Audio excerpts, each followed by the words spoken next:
تو یہ رہا دوستو وہ آدمی جس کے گھر زہرہ ہفتے میں 2 دن کام کرتی تھی، جو زہرہ کا پرانا ایک عاشق نکلا، اور یہ اس کی بیٹی ہے اور اپنے والد کو ڈانٹ رہی ہے کہ آپ نے زہرہ کو اس طرح اچانک کیوں حیران کیا، اور وہ بیچاری ڈر گئی، آپ کو ایسا نہیں کرنا چاہیے تھا. جس کے رپلائی میں وہ کہتا ہے کہ مجھے بہت یاد آ رہی تھی تو اس لیے میں نے اسے دیکھنا چاہا. اور یہاں پر محمد اور فریہ عامر کے بارے میں بات کر رہے ہوتے ہیں کہ اس نے کوئی تمہیں نقصان تو نہیں پہنچایا، اور انگوٹھی پہ بھی لڑ رہے ہوتے ہیں. اور انگوٹھی کی بات سن کے جو ہے وہ گلفدہ خاتون کے کان کھڑے ہو جاتے ہیں.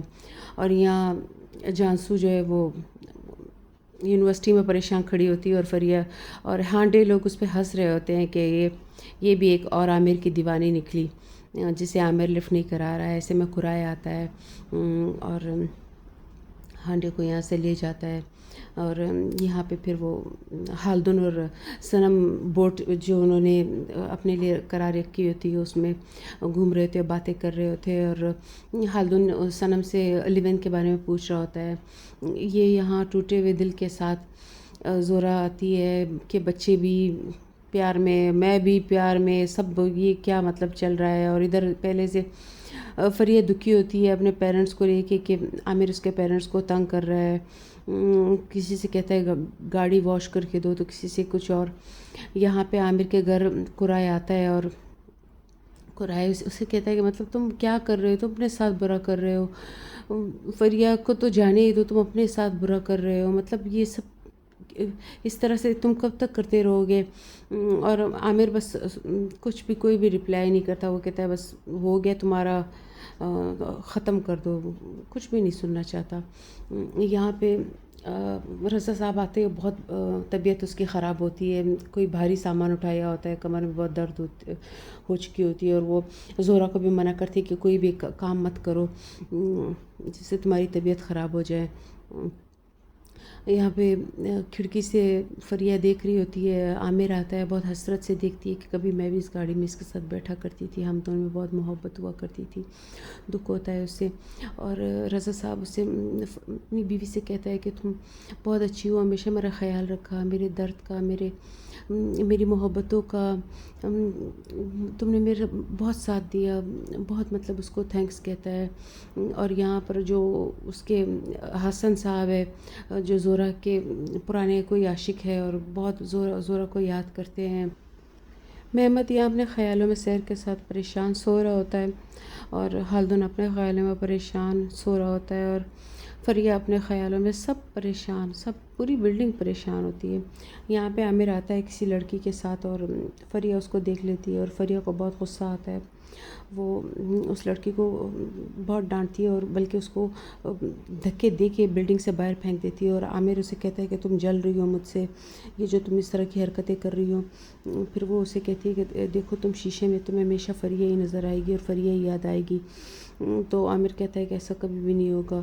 اور یہاں پہ پھر دن بدلتا ہے، اور عامر پریشان اپنے خیالوں میں کھویا ہوا ہوتا ہے. ایسے میں زہرہ کا گھر دکھایا جاتا ہے، وہاں پہ گلفدہ خاتون آتی ہے، اور کسی کام کی بات بھی کرتی ہے کہ کوئی کام ہے، اور پھر انگوٹھی کی بات بھی چھیڑ دیتی ہے کہ تمہارے بچے انگوٹھی پہ لڑ رہے تھے. رضا صاحب اس بات پہ بہت حیران ہوتے کہ کون سی انگوٹھی، کیسی انگوٹھی، اور وہ کام وہ پھر ختیجہ خاتون کو دے دیتی ہے. یہاں یہ لوگ چل رہے ہوتے ہیں، اور عامر پیچھے سے آ کے بہت تیزی سے گاڑی سے یہ لوگ بمشکل بچ پاتے ہیں. اور پھر فریہ محمد کو سمجھاتی ہے کہ اس کے منہ ہی مت لگو، کیونکہ یہ چاہتا یہی ہے. یہاں پہ گلفدہ خاتون چلی جاتی ہے، اور ختیجہ بھی اس کے ساتھ چلی جاتی ہے کام کرنے کے لیے. تو رضا اپنی بیگم سے پوچھتا ہے کہ یہ کون سا ماجرا ہے انگوٹھی کا، تو وہ صاف صاف بتا دیتی ہے کہ فریہ کی انگوٹھی تھی، لیکن وہ تمہارے بیٹے نے جا کے سحر کو پہنا دی. اب ظاہر فریہ اس بات پہ لڑے گی. تو ایسے میں زہرہ اپنے کمرے آتی ہے، اور اس کو پرانی یادیں دوبارہ سے یاد آنا شروع ہو جاتی ہے. یہاں لارا کی امی کی آپس میں لڑائی ہو رہی ہوتی ہے کالج نہ جانے پر، اور دوسری اور باتیں جس پہ دونوں کی لڑائی ہو رہی ہوتی ہے، اور لارا بالکل بھی نہیں سمجھنے کی کوشش کر رہی ہوتی. یہاں فریہ اور عامر آپس میں بات کر رہے ہوتے ہیں. فریہ وہی اپنی فیملی کو لے کے پریشان ہوتی ہے، لیکن عامر ایک بھی نہیں سن پا رہا ہوتا. اور ایسے میں عامر کی والدہ آتی ہے اور حیران ہوتی ہے کہ عامر تم کہاں ہو، کتنے دن سے جان بھی تمہیں یاد کر رہا ہے، جو عامر کا چھوٹا بھائی ہے، تم مطلب یہ تم کیا کر رہے ہو کہ وہ اپنی ماں کو بھی کچھ نہیں بتاتا، اور اس کی ماں جو ہے وہ فریہ کو گھورنے لگتی ہے، اور ایسے میں قرائے آتا ہے اور عامر کالج کی طرف آتا ہے اور جانسو اس کے پیچھے بھاگی بھاگی چلی آ رہی ہوتی ہے۔ ایسے میں ہانڈے آتی ہے اور عامر سے کہتی ہے کہ تم کہاں ہو، کیا کر رہے ہو۔ عامر اس کو بھی ڈانٹتا ہے کہ تمہیں اس سے کوئی مطلب نہیں ہونا چاہیے، میں جو کر رہا ہوں یا جا، اور یہاں پر قرائے بھی ہانڈے کا فون اٹینڈ نہیں کر رہا ہوتا، تو اس پہ ہانڈے کو بہت غصہ آتا ہے۔ اصل میں قرائے جو ہوتا ہے وہ عامر کی والدہ کو سمجھا رہا ہوتا ہے۔ یہاں 11th کا جو بورڈ ہے وہ دکھایا جاتا ہے اور فریہ یہاں پہ آتی ہے اور فریہ اس سے اپنی باتیں شیئر کرتی ہے کہ اب مجھے کسی سے کوئی ڈر نہیں ہے، کہ میں غریب ہوں یا میں جیسی بھی ہوں۔ یہاں پہ دروازہ بجتا ہے، جب دروازہ کھولتی ہے تو وہ عامر کی والدہ ہوتی ہے اور زہرہ کو خوب سناتی ہے کہ تمہاری بیٹی ابھی بھی میرے بیٹے کو پیچھا نہیں چھوڑ رہی، کیا مذاق بنایا ہے اس نے۔ ایسے میں کب تک وہ برداشت کرتی رہے۔ ایسے میں زہرہ بھی اس کے پیچھے جا کے اس کو سناتی ہے کہ صرف تمہارا بیٹا نہیں، میری بیٹی بھی ڈسٹرب ہے، میں بھی ایک ماں ہوں، میری بھی اولاد ہے، کہ بس کیا صرف اولاد کیا تم لوگوں کی ہوتی ہے۔ اور یہاں پر رضا صاحب مہمت کو ڈانٹ رہے ہوتے ہیں کہ تم وہ انگوٹھی جلدی سے فریہ کو دے دو، اور مہمت غصے میں آ جاتا ہے کہ اچھا فریہ میری چغلی کر رہی ہے اور اس طرح سے میرے بارے میں بول رہی ہے، اور یہاں فریہ 11th کو اپنے بارے میں بتاتی ہے وہی باتیں کہ مطلب اب میں ان چیزوں سے نہیں ڈرتی، کہ میں غریب ہوں یا میں کسی ڈورمین کی بیٹی ہوں یا کچھ اس طرح۔ یہاں پر ہانڈے بہت پریشان ہوتی ہے کہ کیا ماجرا ہے، قرائے نہ میرا فون اٹینڈ کر رہا ہے اور وہ غائب بھی ہے۔ جب وہ قرائے سے بات کرتی ہے کہ تم کہاں تھے، شاید تم عامر کے ساتھ تھے، تو قرائے غصے میں آتا ہے کہ بس عامر عامر عامر۔ یہاں پہ لارا کے ساتھ جو یہ ہانڈے کا فرینڈ فلرٹ کرنا چاہتا ہے، تو قرائے تو لارا صاف بتا دیتی ہے کہ میں ان لڑکیوں میں سے نہیں ہوں جو کسی کے فلرٹ کرنے میں آ جائے۔ یہاں سحر بہت خوش ہوتی ہے اور مہمت سے کہتی ہے کہ گھر کو ایسے سجائیں گے، ایسے سجائیں گے، تو مہمت آرام سے کہہ دیتا ہے کہ مجھے شادی کرنی ہی نہیں ہے، میں شادی کرنے والوں میں سے ہوں ہی نہیں، میں شادی کر ہی نہیں سکتا۔ یہاں پہ کالج کا سین دکھایا جاتا ہے جہاں فریہ کھڑی ہوتی ہے اور عامر اس کو اگنور کر کے چلا جاتا ہے، لیکن فریہ پھر اس سے دوبارہ کہتی ہے کہ صنم کو یا میرے والد کو یا 11th کو، ان لوگوں کو پلیز تنگ کرنا چھوڑ دو، جھگڑا میرا اور تمہارا ہے۔ ایسے میں جانسو آتی ہے تو فریہ سے کہتی ہے کیوں تمہیں عامر نے لفٹ نہیں کرائی؟ جانسو سے کہتی ہے کہ میں یہ سب ہانڈے کو بتاؤں گی، اس سے تو تم ڈرتی ہو نا۔ اور یہاں پر سحر کو بہت غصہ آتا ہے جب یہ مہمت انکار کرتا ہے، لیکن مہمت وہاں سے نکل آتا ہے، خوب ڈرنک کیا ہوا ہوتا ہے اور عامر کی گاڑی کے سامنے آ کے کھڑا ہوتا ہے اور عامر کو پکارنے لگتا ہے کہ عامر سرفگو، عامر سرفگو۔ اس کی آوازیں سن کے پوری بلڈنگ چونک جاتی ہے۔ فریہ اور کلثوم بھی اپنے بستر سے نکلتے ہیں، جانسو بھی نکلتی ہے، سب پریشان ہو جاتے ہیں کہ یہ کیا ماجرا ہے، کیا ماجرا چل رہا ہے۔ اسی میں عامر تو چلا جاتا ہے، کچھ بھی نہیں کہتا، لیکن رضا صاحب بہت غصے میں آ جاتے ہیں اور اب زہرہ پریشان چاہتی ہے کہ اپنے بچوں کو کیسے ہینڈل کریں۔ یہاں جو ختیجہ خاتون ہوتی ہے وہ کہتی ہے کہ دیکھو تمہاری بیوی تمہارے ساتھ کس طریقے کیسے تمہارے اوپر چیخ رہی ہے، میں تو کبھی اپنے شوہر پہ نہیں چیخی، پھر بھی وہ مجھے چھوڑ کے چلا گیا۔ یہاں وہ اپنی ہمدردیاں بٹور رہی ہوتی ہے اور پھر زہرہ کے فریہ سے یہ باتیں ڈسکس کرتی ہے کہ مطلب یہ سب کیسے چلے گا، یہ کیا ہو رہا ہے۔ یہاں پر یہ لوگ جانسو لوگ صبح باہر نکلتے ہیں تو خالدون جو ہے وہ رضا کو خوب ڈانٹتا ہے کہ آئندہ اگر ایسا ہوا تو ہم تمہاری کمیٹی بٹھائیں گے اور تمہاری کمپلین کریں گے، یہ کیا کر رہا ہے تمہارا بیٹا۔ پھر یہ لوگ صنم میڈم آواز دیتی ہے اور خالدون وہاں سے چلا جاتا ہے۔ یہاں عذرا آ کے فریہ سے ملتی ہے اور ایسے میں عذرا کے پیرنٹس آتے ہیں، تو عذرا کے پیرنٹس جب آتے ہیں تو فریہ انہیں دیکھ رہی ہوتی ہے، عامر بھی دیکھ رہا ہوتا ہے اور پھر فریہ سے کہتا ہے کہ دیکھ لو لوگ اس طرح ہوتے ہیں، وہ اپنی حقیقت نہیں چھپاتے۔ تو فریہ اسے کہتی ہے کہ میں نے بھی تمہیں سب کچھ بتایا تھا لیکن تم یقین نہیں کر رہے تھے۔ ایسے میں فریہ رو رہی ہوتی ہے، قرائے آ کے اسے تسلی دیتا ہے کہ تم پریشان مت ہو، سب ٹھیک ہو جائے گا، وہ اب بھی تم سے ہی محبت کرتا ہے۔ ایسے میں ہانڈے آ جاتی ہے، ہانڈے، اور یہ ہانڈے کا قصور ہوتا بھی نہیں ہے کیونکہ ہانڈے یہ لوگ بچپن سے 3 دوست رہ چکے ہوتے ہیں اور ایسے میں کسی اور کا آ جانا ہانڈے بالکل برداشت نہیں کر پاتی۔ یہی وجہ ہوتی ہے۔ اور قرائے اسے کچھ نہیں بتانا چاہتا، کچھ بھی نہیں۔ یہاں پہ صوفیہ دوبارہ آ جاتی ہے اور زہرہ کو سمجھاتی ہے کہ میں کیا کروں، اس میں میرا کیا قصور ہے۔ زہرہ کہتی ہے بہت بچپن تھا، ہم بچے تھے، اس چیز کو لے کے تمہارا باپ بیٹھ گیا اور تمہارا نام ہی زہرہ رکھ دیا۔ لیکن یہ جب اپنے کمرے میں آتی ہے، یہ جب اس کو پرانی یادیں یاد آتی ہے، جب وہ ایک دوسرے کے ساتھ لکڑی کے ٹکڑے شیئر کر رہے تھے کہ بھلے ہماری شادی نہ ہو یا ہمارے ساتھ ہمیشہ رہیں گے، تو یہ بہت ڈسٹرب ہو جاتی ہے، واپس ان چیزوں کو رکھ دیتی ہے باکس میں۔ ایسے میں محمد آتا ہے اور اپنی والدہ سے کہتا ہے کہ میں نے شادی سے انکار کر دیا، میں نہیں کرنا چاہتا شادی۔ زہرہ حیران ہو جاتی ہے کہ اچانک لڑکے کیسے پلٹ گیا، کیا ہو گیا، دیکھتی رہ جاتی ہے۔ یہاں ہلدن کو فون آتا ہے اور اسے بتایا، اور ہلدن اپنی بیگم کو فون کرتا ہے کہ تم کہاں ہو، تو وہ کہتی ہے میں لیونت کے پاس جا رہی ہوں بوٹ پہ۔ تو ہلدن اسے کہتا ہے ٹھیک ہے، اور یہ لیونت کے پاس آتی ہے اور لیونت سے کہتی ہے کہ مطلب میں تمہیں آخری بار گڈ بائی کہنے آئی ہوں۔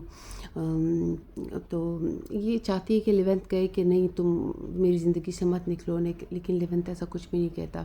دوبارہ سے لارا کا دکھایا جاتا ہے بوتیک، اور یہاں پہ جانسو کہتی ہے کہ میں کیا کروں، عامر جو ہے وہ فریح کی محبت سے نکل ہی نہیں رہا، میرے پاس بس کوئی راستہ نہیں ہے کہ میں عامر کو اپنا لوں۔ میں نے مطلب اس یونیورسٹی میں ہی عامر کے لیے ایڈمیشن لیا تھا۔ یہاں پہ محمد آتا ہے، اپنے والد سے سوری کرتا ہے اور اسے بتا دیتا ہے کہ میں سیر سے شادی نہیں کروں گا، اور آپ مجھے معاف کر دیں رات کی حرکت پہ، جو میں نے رات کو حرکت کی تھی، پلیز مجھے معاف کر دیں۔ بہت پریشان ہوتا ہے، اس کے والد بھی اس کو معاف کر دیتے ہیں۔ دوبارہ سے رات کا منظر دکھایا جاتا ہے اور یہ دونوں وہ شیئر کر رہے تھے یہ بات کہ اس نے شادی سے انکار کر دیا، کیا وجہ ہو سکتی ہے اس کی، کیونکہ محمد نے ان کو نہیں بتایا ہوتا عامر کی اس دھمکی کے بارے میں کہ اگر تم نے ڈیپت اس مہینے کی اینڈ تک ادا نہیں کی تو میں تمہیں مطلب بلڈنگ سے تمہارا سامان نکال کے پھینک ڈالوں گا۔ یہاں پہ یہ دونوں اپنی صبح جانے کی تیاری کر رہی ہوتی ہے یونیورسٹی، اور زہرہ بیگم آ کے بہت خوش ہوتی ہے کہ محمد نے انکار کر دیا۔ یہ لوگ ہنس رہے ہوتے ہیں کہ دیکھو کتنی خوش ہے یہ اس بات پہ۔ لیکن پھر فریہ جب آتی ہے محمد سے پوچھتی ہے، محمد فریہ کو بتاتا ہے کہ شادی میں کیسے کر سکتا ہوں، مجھے عامر نے دھمکی دی کہ مہینے تک اگر تم نے قرض ادا نہیں کیا تو گھر کا سارا سامان باہر پھینک دیں گے۔ فریہ کو بہت دھچکا لگتا ہے۔ صنم میڈم یہاں پہ اپنی بیٹی کو ڈراپ کر رہی ہوتی ہے کالج کے لیے، اور جانسو اترتی ہے اور صنم اس کا انتظار کر رہی ہوتی ہے۔ ایسے میں جانسو کی نظر اچانک ایک انکل پہ پڑتی ہے اور وہ اس کے پاس جاتی ہے۔ جانسو اپنے ایکس ڈرائیور سے سلام دعا کرتی ہے اور پھر صنم میڈم کو بتاتی ہے کہ یہ ہمارے بہت وفادار ہے، ہمارے والد کے ساتھ بہت اچھے رہے ہیں۔ تب اس کو یاد پڑتا ہے کہ ہاں یہ تو مشکوک آدمی ہے، میرا پیچھا کر رہے تھے۔ تو پھر صنم میڈم کو ساری بات سمجھ آ جاتی ہے۔ یہاں پہ لارا اور اس کی والدہ کو دکھایا جاتا ہے۔ اس کی والدہ لارا سے کہتی ہے کہ دیکھو یہ سب کچھ تمہارا ہے، میں تمہارے لیے کیا، تمہارے لیے میں نے قربانیاں دی، اور اگر تم چاہتی ہو کہ میں تمہارے ساتھ رہوں تو میں ہمیشہ تمہارے ساتھ رہوں گی، میں کبھی بھی اپنے شوہر کی طرف نہیں جاؤں گی۔ تو یہاں پر زہرہ آتی ہے سیر کے گھر، اور رشتہ تو ٹوٹ چکا ہوتا ہے۔ تو زہرہ کہتی ہے کہ مطلب اب آپ انگوٹھی بھی دے دو نا، تو وہ سیر کیا کرتی ہے، قیمتی والی انگوٹھی رکھ دیتی ہے اور وہ دوسری منگنی کی عام سی انگوٹھی دے دیتی ہے۔ تو وہ اسے کہتی ہے کہ دیکھو یہ انگوٹھی ہمارے لیے بہت معنی رکھتی ہے، یہ انگوٹھی دے دو۔ تو سیر بڑے آرام سے کہہ دیتی کہ جب تک محمد خود نہیں کہے گا، خود انگوٹھی نہیں نکالے گا، تب تک میں نہیں لوں گی یہ انگوٹھی، میں یہ انگوٹھی نہیں نکالوں گی تب تک اپنے ہاتھ سے۔ زہرہ اس کی ڈھٹائی دیکھ کر بہت حیران رہ جاتی ہے کہ کیسی ڈھیٹ عورت ہے۔ یہاں پہ فریہ پھر لیونت کے پاس آتی ہے اور اپنا دکھڑا سناتی ہے کہ وہ عامر ہمارا پورا سامان پھینک دینے والا ہے اگر ہم نے قرض ادا نہیں کیا۔ بہت پریشان ہوتی ہے، بہت زیادہ۔ لیونت یہ چیز دیکھ کے لیونت بھی بہت پریشان ہو جاتے ہیں۔ یہاں پہ خالدن اپنے آفس میں ہوتے ہیں تو صنم آتی ہے اور صنم اسے کہتی ہے کہ او تو تم میری جاسوسی کر رہے تھے، میرے پیچھے اپنا بندہ لگایا ہوا تھا تم نے۔ تو خالدن اسے کہتے ہیں کہ اس کی ایک وجہ ہے، اس وجہ سے میں نے کیا تھا ایسا، اس کی تصویریں دکھاتا ہے۔ تو وہ صنم اس میں غصے میں الٹا اور غصے میں آ جاتی ہے۔ تو خالدون کہتا ہے کہ دیکھو میں چاہتا ہوں کہ میرا تم پہ ہمیشہ بھروسہ رہے، اسی لیے میں نے ایسا کیا، یہ تصویریں کسی نے بھیجی ہے۔ تو صنم کہتی ہے نہیں یہ تم نے خود لی ہے۔ وہ کہتا ہے کہ نہیں کسی نے بھیجی ہے، تب سے میں نے تمہارا مطلب پیچھا کرانا شروع کیا۔ صنم بہت ڈسٹرب ہوتی ہے اس بات سے، اور خالدون کو جو ہے وہ اپنے ڈرائیور کو چھٹی دے دیتا ہے، جو ایکس ڈرائیور ہوتا ہے جو اس نے صنم کے پیچھے لگایا ہوتا ہے۔ صنم یہاں سے چلی جاتی ہے۔ اب یہاں ہلز کا منظر دکھایا جاتا ہے جو عامر کی ایک ریاست ہوتی ہے۔ یہاں پہ لیونت آتے اور وہ بات کرتے ہیں کہ وہ ڈیپتھ جو ہے وہ میں ادا کرنا چاہتا ہوں، جتنا بھی ڈیپتھ ہے میں وہ سب کو پے کرنا چاہتا ہوں۔ تو یہ بات آ کے عامر کو بتاتے ہیں وہ لوگ کہ کوئی ایسا شخص آیا تھا، ہم نے کہا کہ آپ عامر سے پھر بات کر لیجئے گا۔ وہ چلا گیا کہ ٹھیک ہے پھر مجھے بتا دیجئے گا۔ تو عامر حیران رہ جاتا ہے کہ یہ کون سا شخص ہے جو پورے سارا ڈیپتھ ایک مہینے میں ادا کر دے گا۔